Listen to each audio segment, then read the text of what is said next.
দেখে মনে হচ্ছে এ যেন লতির রাজ্য। মনকে মন কচুর লতি সারিবদ্ধভাবে সাজিয়ে ভ্যানে কিংবা ট্রাকে বোঝাই করে নিয়ে যাওয়া হচ্ছে বাজারে। সেখান থেকে চলে যাবে যুক্তরাষ্ট্র, যুক্তরাজ্য সহ 30টি দেশে। লতি করার পর আবার কচুগুলা বিক্রি হয়, এটাও আবার সারা দেশেই এই কচুগুলা যায়, বিদেশেও এই রপ্তানি হয় এই লতিগুলা সাপ্লাইয়ের মাধ্যমে। 75% লোক এখানে লতি চাষের সাথে জড়িত। তারা দেশ বিদেশে, বিশেষ করে বাংলাদেশের প্রত্যেকটা অঞ্চলে, ঢাকা, চট্টগ্রাম, নোয়াখালী প্রত্যেকটা বিভাগ এবং ডিস্ট্রিক্টে যাইতেছে লতি, এবং দেশের বাইরেও যাইতেছে এই লতি। কম খরচ, কম পরিশ্রম, কিন্তু মুনাফা কয়েক গুণ বেশি হয় কুমিল্লার বরুড়া উপজেলার কৃষকরা এখন ঝুঁকছেন পুষ্টিকর সবজি, কচু ও লতি চাষে। স্থানীয় চাহিদা পূরণ করে এখন এই সবজি যাচ্ছে বিদেশে।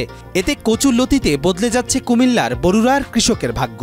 খরচটা মনে করেন 35-40 হাজার টাকা টোটালে খরচ।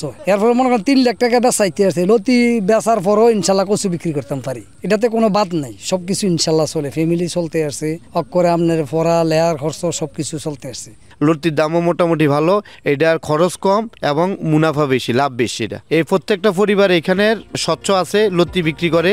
উপজেলার 3000-এর বেশি কৃষক এখন বাণিজ্যিকভাবে চাষ করছেন বাড়িপানি কচু ও লতিরাজ জাতের কচু। এর মধ্যে লতিরাজ থেকে সংগ্রহ করা হয় শুধু লতি, আর বাড়িপানি কচু থেকে পাওয়া যায় দুটোই, কচু ও লতি। খেতে সুস্বাদু এবং গলায় না ধরার কারণে এর চাহিদা বেড়েছে কয়েক গুণ। এলএমই সার্টিফাইড বিশ্বসেরা কপারে তৈরি ওয়ালটন কেবলস, যা আপনার স্থাপনাকে রাখবে সব সময় নিরাপদ। প্রান্তিক কৃষকরা গড়ে তুলেছেন 25টি সমিতি, যেগুলোর মধ্যে সংগৃহীত কচু ও লতি সরাসরি নিয়ে যাচ্ছেন আড়তদাররা। কৃষি সম্প্রসারণ অধিদপ্তরের সহায়তায় মাঠ পর্যায়ে কৃষকদের প্রশিক্ষণ ও সচেতনতা কার্যক্রমও চলছে নিয়মিত। জমি থেকে ফসল তুলে পরিষ্কার করা, আটি বাঁধা থেকে শুরু করে বাজারজাতকরণ পর্যন্ত পুরো প্রক্রিয়ায় কাজ করছেন 1000-এর বেশি নারী শ্রমিক। স্থানীয়ভাবে লতির হাট দেওয়া হয়েছে যেখানে, সেখান থেকে আড়তদাররা কচুর লতি কিনে নিয়ে যান চাষিদের কাছ থেকে।